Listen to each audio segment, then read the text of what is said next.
Bonjour à tous. Aujourd'hui, je reviens parce que j'ai vu une vidéo de Raphaël, de la chaîne YouTube Selon Raphaël, où il explique un petit peu son propre parcours pour faire la paix avec son alimentation. Et dedans, il parle d'alimentation intuitive, il donne son avis personnel, il pose beaucoup de questions. J'ai trouvé que sa vidéo était super intéressante et je me suis dit que c'était l'occasion de répondre à ces questions. Donc cette fois-ci, j'ai déjà regardé sa vidéo en amont et je me suis dit que le plus simple pour répondre à ces questions, c'était de piocher des parties dans le livre qui répondent à ces questions. L'alimentation intuitive, c'est une approche qui est extrêmement nuancée et les questions qu'il pose, c'est des questions que je reçois tous les jours sur Instagram, dans les commentaires YouTube. Donc je me suis dit que c'était important d'y répondre. Donc j'espère que ça va répondre aussi à vous, vos interrogations.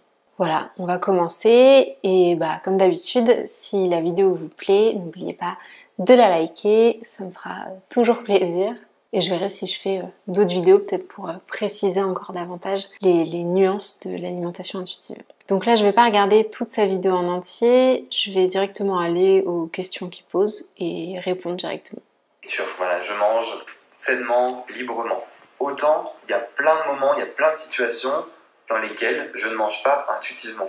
Par exemple, je pense aux fruits et légumes de saison. Il y a plein de fruits et légumes que j'adore, que là j'aurais envie. Intuitivement, j'en aurais envie, mais c'est pas la saison, donc je vais pas en acheter. J'essaye de respecter quand même un minimum les saisons. Donc là, c'est super intéressant parce que, en fait, quand on entend alimentation intuitive, on a tendance à penser que on va manger seulement en fonction de ses envies, de son instinct. Alors qu'en fait, le but de cette thérapie de l'alimentation intuitive, c'est de faire davantage confiance à ses instincts, de davantage tenir compte de ses instincts, tout en étant capable de prendre des informations externes de manière neutre. Il y a un concept qui est abordé qu'ils appellent Authentic Health, donc une santé authentique, je sais pas trop comment on pourrait le traduire, une santé globale. Et l'idée c'est de créer une harmonie en fait entre votre système interne et votre système externe. Donc votre système interne c'est vous, vos envies, vos ressentis, vos émotions, et votre système externe c'est les valeurs nutritionnelles, vos valeurs écologiques par exemple. Et être un mangeur intuitif, c'est être capable de naviguer au sein de ces deux systèmes de manière assez simple et flexible. Et du coup, dessus, il y a un passage dans le livre qui est intéressant, notamment sur l'écologie. Je sais qu'il en reparle un petit peu après sur le véganisme, parce que là, il insiste sur le fait que pour lui, c'est important de manger de saison. Donc dans le livre, ils écrivent: on atteint la santé authentique en étant à la fois connecté à nos sensations corporelles et à la fois sensible aux informations extérieures des experts de la nutrition. Vos lignes directrices extérieures peuvent aussi inclure des préférences philosophiques, comme une sensibilité à l'écologie et à l'environnement. Vous pourriez décider de suivre une alimentation végétarienne ou végane pour de potentiels bienfaits sur la santé ou pour des raisons personnelles. Donc on voit clairement que prendre des décisions pour des valeurs morales, pour des raisons religieuses par exemple, ça va pas du tout à l'encontre d'une alimentation intuitive, parce que le but de l'alimentation intuitive, c'est d'être libre de manger en fonction de vos valeurs sans que ça vous crée des frustrations, de la culpabilité. Et le problème qu'on a aujourd'hui, c'est que bien souvent, ce système externe, que ce soit les valeurs écologiques ou les valeurs nutritionnelles, il prend toute la place.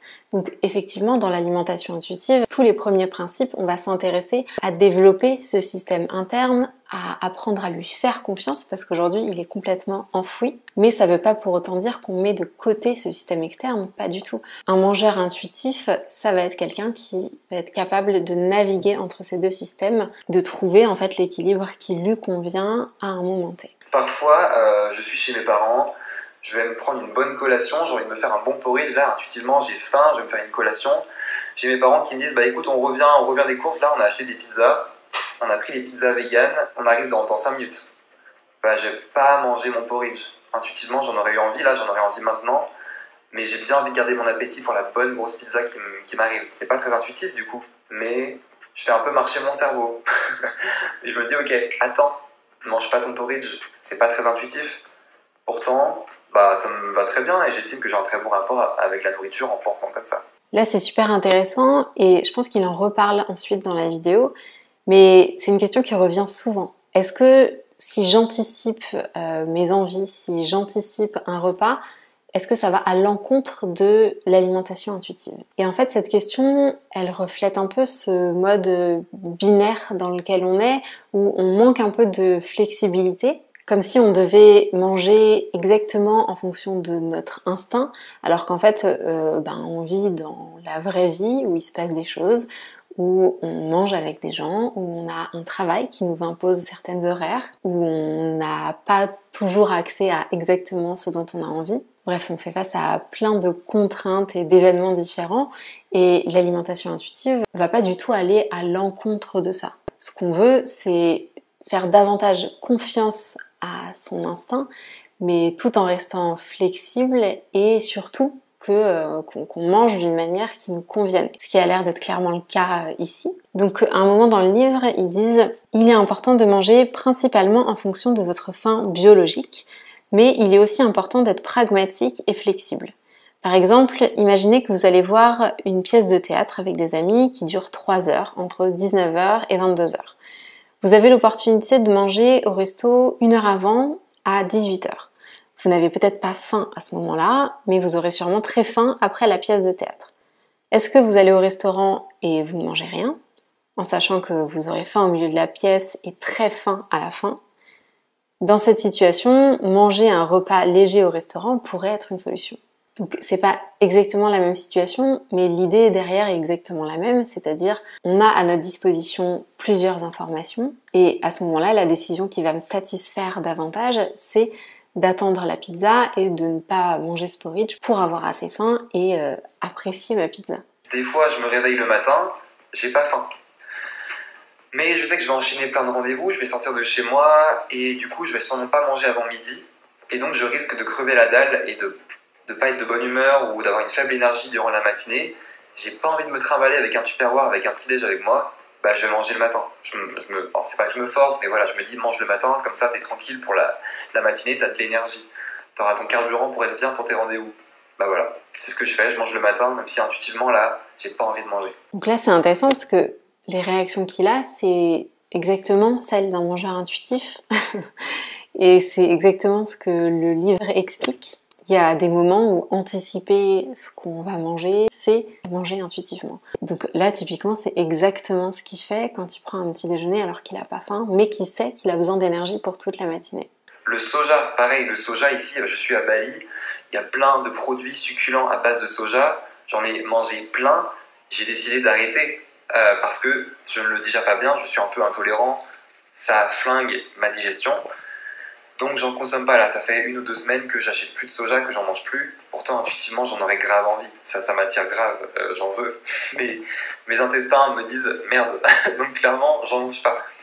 Je me sens pas frustré parce que je sais que je le fais pour la bonne raison. Un autre exemple qui est pertinent, c'est qu'après un repas, j'adore boire un bon café chaud, j'adore. Là encore, typiquement, c'est une réaction de mangeur intuitif. Manger en fonction de ses sensations physiques, c'est une composante importante chez un mangeur intuitif. Et dans la partie nutrition, il y a une partie qui s'appelle Body Food Choice Congruence.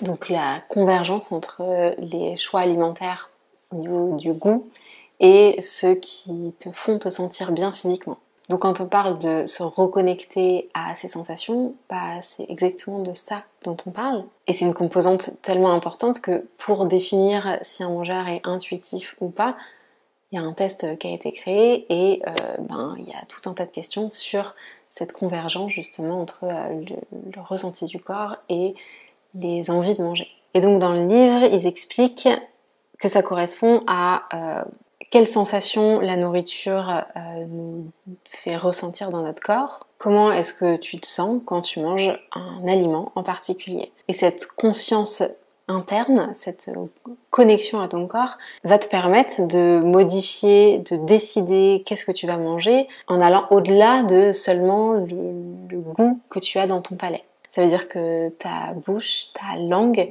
ce n'est pas la seule partie de ton corps que tu honores quand tu fais des choix alimentaires. Et justement, être capable de reconnaître ses sensations corporelles et d'être curieux, de faire autrement, d'essayer, de changer son alimentation pour voir comment on peut manger et être davantage satisfait globalement, autant au niveau du goût et au niveau corporel de ses sensations physiques, c'est exactement ce qu'un mangeur intuitif ferait. Et c'est exactement ce qu'il fait là dans son expérience. Un autre exemple qui est pertinent, c'est qu'après un repas, j'adore boire un bon café chaud. J'adore un café après le repas. Mais je ne vais pas en consommer. Pas tout le temps, ou rarement. Pourquoi? Parce qu'en tant que vegan, c'est bien de faire attention à nos associations alimentaires et au niveau du fer. Et le café réduit l'absorption du fer. Donc je le bois plutôt en dehors des repas. Même si intuitivement, j'aurais envie d'un bon café à la fin de mon repas. Tu vois, ça fait pas comme un dessert, parce que ça c'est pas du tout un dessert, un café. Mais, mais j'aurais envie de ça, quoi. Et je me dis, bah non, Raph, attends 1 ou 2 heures avant de le boire ton café, parce que même si t'en as envie, ça va freiner, voire réduire l'absorption du fer. J'ai pas envie d'avoir des carences en fer. Il y a plein de choses quand tu es vegan que tu ne fais pas intuitivement. Il n'y a jamais un moment où je me dis intuitivement oh, j'ai envie de prendre ma vitamine B12. Il y a des associations alimentaires que tu ne ferais pas intuitivement, mais il faut le faire parce que pour ta santé. Donc voilà. Il y a plein de choses en tant que vegan que je ne fais pas forcément intuitivement, mais que je dois faire. D'ailleurs, le véganisme, de base, je ne pense pas que ce soit très très intuitif. Là encore, je pense que ces choix sont complètement ceux d'un mangeur intuitif. D'ailleurs, je bois toujours mon thé, ou en tout cas la plupart du temps, un peu après le repas, pour exactement les mêmes raisons que lui. Et c'est là où le principe sur la nutrition prend tout son sens. Ça permet d'avoir des informations nutritionnelles sur ce dont notre corps a besoin. Et finalement, tout le but de l'alimentation intuitive, c'est d'arriver à cet état où on est capable de prendre ces informations nutritionnelles de manière neutre, sans ressentir de la frustration, parce que là on ne boit pas de thé juste après notre repas, parce qu'on sait pourquoi on le fait, et que ça vient pas d'une intention de se restreindre ou de se contrôler, ça vient d'une intention de prendre soin de soi et de prendre soin de son corps et de sa santé. En fait, en fonction de là où vous allez être dans votre thérapie de l'alimentation intuitive, un même choix ne va pas avoir la même intention derrière et ne va pas avoir la même conséquence. Mais le but de l'alimentation intuitive, c'est d'être capable de prendre des choix alimentaires pour sa santé de manière flexible et sans que ça crée de la frustration ou de la culpabilité. Pas intuitivement, mais il faut le faire parce que pour ta santé. Donc voilà. Il y a plein de choses en tant que vegan que je fais pas forcément intuitivement, mais que je dois faire. D'ailleurs, le véganisme, de base, je pense pas que ce soit très très intuitif, parce qu'il y a plein d'aliments qu'on aime, qu'on ne consomme plus. Qu'on aimait avant, qui intuitivement déclenchaient, qui nous faisaient saliver, quoi. Et aujourd'hui, ça nous fait plus saliver, on change nos choix alimentaires, donc au début, être vegan, c'est pas forcément intuitif, parce que tu changes ta façon de manger, ta façon de penser. Donc voilà, moi d'ailleurs j'accompagne les gens dans le véganisme, j'accompagne les gens dans leur transition végétale et je leur apprends à retrouver un rapport intuitif avec le véganisme parce que c'est vrai qu'au début on fait des choix qui ne sont pas intuitifs et on sort un peu de notre zone de confort, on sort de nos habitudes. Donc là, j'en ai déjà parlé un peu avant, mais avoir une alimentation végétarienne ou végane est complètement compatible avec une alimentation intuitive, en tout cas à 100% quand on est un mangeur intuitif. Et avant d'être un mangeur intuitif, ça va vraiment dépendre de chaque personne. Ça va vraiment dépendre notamment des raisons pour lesquelles vous vous engagez dans un régime végétarien ou végétalien. Et d'ailleurs, je vais vous mettre les quelques posts que mon amie diététicienne Zoé a fait sur le sujet. Elle explique très bien tout ça et elle explique comment c'est complètement compatible avec une alimentation intuitive et sereine. Pour vraiment appuyer mon idée, des fois j'ai pas faim. Des fois je pourrais passer une journée sans manger parce que je suis dans mon boulot, je suis dans mon travail, je suis occupé. Franchement, des fois il est 15h et j'ai oublié de manger. J'ai même pas pensé à manger, à m'alimenter.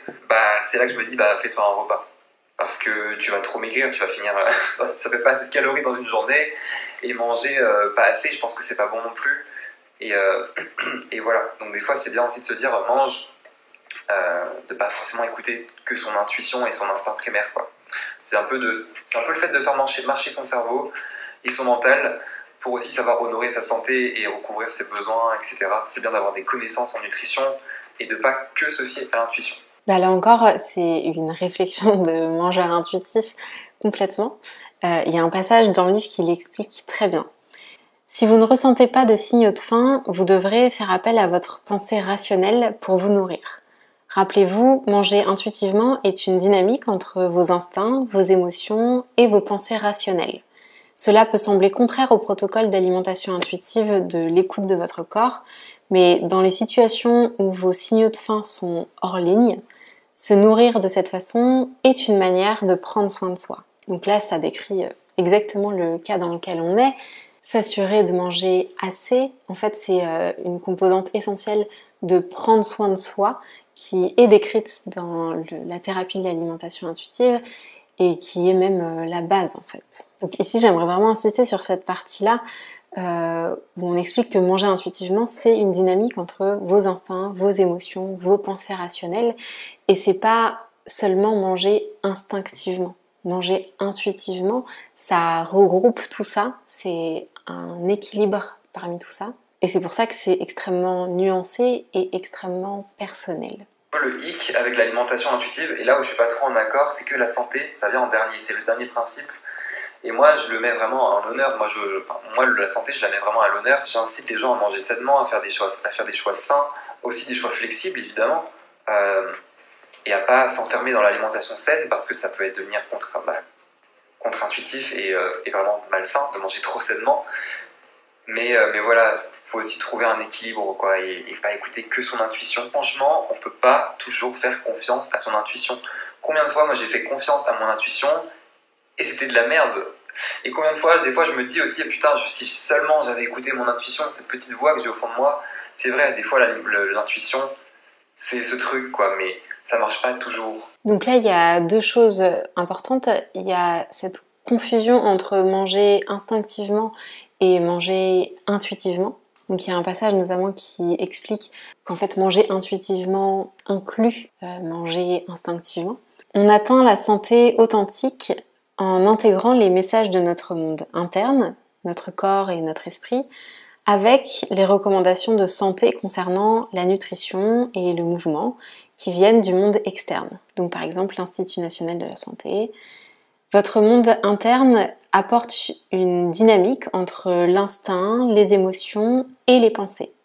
L'instinct est dirigé par le côté primitif, la partie survivaliste de votre cerveau. Il vous apporte l'instinct de manger parce que vous avez faim et de vous arrêter parce que vous êtes rempli. Malheureusement, l'instinct ne peut pas toujours vous aider. Parfois, une maladie peut vous déconnecter de vos signaux de faim. Parfois, vos émotions peuvent interférer avec vos signaux de faim et de satiété. Heureusement, le plus haut niveau de notre cerveau, qui implique le néocortex, est capable d'utiliser les informations rationnelles pour outrepasser une potentielle interférence physique ou émotionnelle. Donc là, on voit bien que l'instinct, ça fait complètement partie de l'alimentation intuitive, mais le but, c'est pas du tout de manger instinctivement. Le but, c'est de manger intuitivement et de prendre en compte toutes ces informations qui sont à notre disposition, autant nos informations internes liées à nos instincts, à nos émotions, que notre système externe, les informations nutritionnelles, notre système de valeurs. Tout ça, c'est des informations à prendre en compte. Simplement, aujourd'hui, c'est le système externe qui prend toute la place et c'est pour ça que dans toute la thérapie de l'alimentation intuitive, on va insister davantage sur la partie instinctive pour apporter davantage de curiosité, pour s'y intéresser, pour apprendre à faire confiance à cette partie instinctive de notre corps parce qu'aujourd'hui, on ne lui fait pas du tout confiance. Mais le but, c'est pas de laisser de la place que à cette partie instinctive, c'est d'avoir un certain équilibre entre tout ça. Là où aujourd'hui, cet équilibre n'existe pas du tout. La partie instinctive, elle est complètement enfouie. Et à un moment donné, il explique aussi que la nutrition n'arrive qu'à la fin, comme si l'aspect santé était un peu mis de côté et juste mentionné comme ça à la fin. Mais en fait, il faut se rappeler que le but de l'alimentation intuitive, c'est que les gens prennent des choix conscients et nutritifs, bons pour leur santé, mais surtout qu'ils soient capables de les mettre en place. Parce que bien souvent, ce qu'on constate, c'est que les gens sont tout à fait conscients de ce qu'il faudrait manger, mais simplement, ils n'y arrivent pas. Et c'est sur toute cette partie « ils n'y arrivent pas » qu'on veut travailler dans cette thérapie de l'alimentation intuitive. avant de pouvoir intégrer de manière sereine toute la partie sur la nutrition. Il y a un passage qui explique ça. Donc le monde externe peut aussi inclure des préférences philosophiques, comme choisir de manger local par exemple. Si vous êtes réellement connecté à votre monde interne, vous pouvez intégrer cette valeur tout en restant connecté à vos sensations de faim, de satiété, de satisfaction, etc. Par contre, si vous adoptez ce changement trop tôt, donc soit prendre en compte des informations nutritionnelles, soit se tourner vers le végétarisme et le véganisme, vous risquez de prendre cette nouvelle manière de penser de manière trop rigide, comme des règles de contrôle. Et quand on prend ces manières de penser, de manger de manière trop rigide comme du contrôle, c'est ça qui va faire qu'on ne va pas réussir à tenir malgré le fait qu'on connaisse par cœur les recommandations nutritionnelles. Donc tout ce travail de l'alimentation intuitive, c'est pour sortir de cette mentalité rigide, d'ajouter de la flexibilité, de sortir de la mentalité des régimes pour être capable d'intégrer ensuite toutes ces informations externes de manière neutre, flexible et sereine. Donc je pense que ce qu'il faut retenir de cette vidéo, c'est que l'instinct et l'intuition, ce n'est pas la même chose. Et quand on parle d'alimentation intuitive, on a tendance à parler d'alimentation instinctive en fait. On a tendance à penser qu'il s'agit de manger exactement ce qu'on veut, exactement quand on a faim. Alors qu'en fait, dans l'alimentation intuitive, on va effectivement donner davantage de place à l'instinct, mais le but, c'est pas du tout de manger instinctivement. Le but, c'est de manger intuitivement, en développant notre flexibilité, notre curiosité, en apprenant à faire confiance en son corps pour être capable de prendre des choix qui nous conviennent, qui nous satisfont, exactement comme il le dit pendant toute sa vidéo en fait. En tout cas, les réflexions qu'il a sont celles d'un mangeur intuitif. Et du coup, je trouve ça intéressant qu'il ait posé toutes ces questions-là parce que ça me permet juste de confirmer que effectivement il a l'air d'être un mangeur intuitif et que si ce sont des inquiétudes que vous aviez de ne pas pouvoir concilier des choix santé, des choix sociaux avec l'alimentation intuitive, je vous rassure, l'alimentation intuitive est complètement compatible avec tous ces choix-là et même au contraire l'alimentation intuitive c'est ce qui va vous permettre de faire tous ces choix-là de manière sereine et sur le long terme en fait. Et par exemple, il fait une différence entre un mangeur intuitif et un mangeur libre, mais en fait, être un mangeur intuitif, c'est être un mangeur libre. Encore une fois, je pense qu'il y a une confusion entre intuitif et instinctif, qui fait qu'on a l'impression qu'en étant un mangeur intuitif, on va suivre exactement tous nos instincts, alors qu'en fait, pas du tout. Un mangeur intuitif va être complètement libre de ses choix et va réussir à trouver son propre équilibre pour prendre soin à la fois de sa satisfaction et de sa santé. Donc voilà, ça m'a permis d'aborder pas mal de nuances dans l'alimentation intuitive, des nuances qui sont importantes et je vous rassure, moi ces nuances je les ai pas du tout comprises tout de suite. Je pense que c'est complètement normal en fait de comprendre les choses petit à petit. Je suis revenue au livre et aux différents principes plein de fois. D'ailleurs, j'avais déjà fait une vidéo sur les 3 erreurs que j'ai faites en commençant l'alimentation intuitive. Donc je vous mets le lien de cette vidéo si vous ne l'avez pas vue. Je pense que ça pourra répondre à d'autres de vos questions. En fait, bien souvent, on a tellement vécu dans une mentalité de régime, dans une mentalité binaire où si on dit A, ça veut dire qu'on ne dit pas B, qu'on a tendance à interpréter les choses, mais naturellement en fait. Et moi je sais que à chaque fois que je suis revenue lire le livre, je me disais putain mais en fait c'est marqué noir sur blanc, comment j'ai pu me tromper? Mais en fait, c'est complètement naturel parce que quand on lit quelque chose, quand on écoute quelque chose, on le fait en fonction de nos croyances à un moment T. Et donc forcément, on va interpréter en fonction de ce qu'on connaît, de nos propres expériences. Donc je vous rassure, c'est complètement normal. Soyez indulgents envers vous-même. Ça demande du temps, ça demande d'être curieuse, mais vraiment de prendre le temps en fait. Faut pas vouloir se précipiter et te dire qu'on va comprendre l'alimentation intuitive en 2 secondes. C'est une déconstruction de tellement de choses que c'est normal que ça prenne du temps et je pense que d'ailleurs il faut que ça prenne du temps en fait. Sinon la déconstruction elle est pas vraiment réelle.